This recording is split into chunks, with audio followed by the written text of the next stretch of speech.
প্রধান স্যার আর কটা বাড়ি বাকি আছে? সম্ভবত আমাদের আসাদুল মিয়ার বাড়িটা বাকি আছে মনে হচ্ছে। ও, তাড়াতাড়ি করে নিতে হবে, বুঝতে পেরেছেন তো, আমাকে বাড়িও যেতে হবে। চলুন। এই আসাদুল মিয়া, আসাদুল মিয়া, বাড়িতে আছিস? আরে বেরো রে। আরে প্রধান সাহেব, আপনি আমার বাড়িতে? আমার কি সৌভাগ্য! কি দরকার বাবু? এই ফর্মগুলো সব বার করতো, এসআইআর লোক এসছে। প্রধান সাহেব, আমি তো এইসব কিছু বুঝিনি। এসআইআর সাহেব, আমি আমার বেটাকে ডেকে দিচ্ছি। বাবা সাহিল। হ্যাঁ বাবা, বলো। দেখ বাপ কি বলে, দেখ তো প্রধান সাহেব এসেছে। বলুন স্যার। তোদের কাগজপত্র যা ফর্ম আছে সব বার করে স্যারের কাছে জমা দে। আচ্ছা স্যার, তাহলে কি কি ডকুমেন্টস লাগবে? আজকে লাস্ট ডেট, এসআইআর এর ফর্ম গুলো বার কর, আর ঘরে যা যা ডকুমেন্টস আছে সব বার কর। আচ্ছা ঠিক আছে স্যার, আমি নিয়ে আসছি।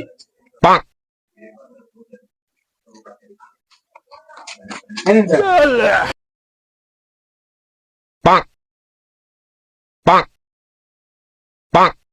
এ তো 2002 না 2001 সব। 2002 গুলো কি হলো? প্রধান সাহেব 2001 ডকুমেন্ট দিয়েছে, চলবে না এটা।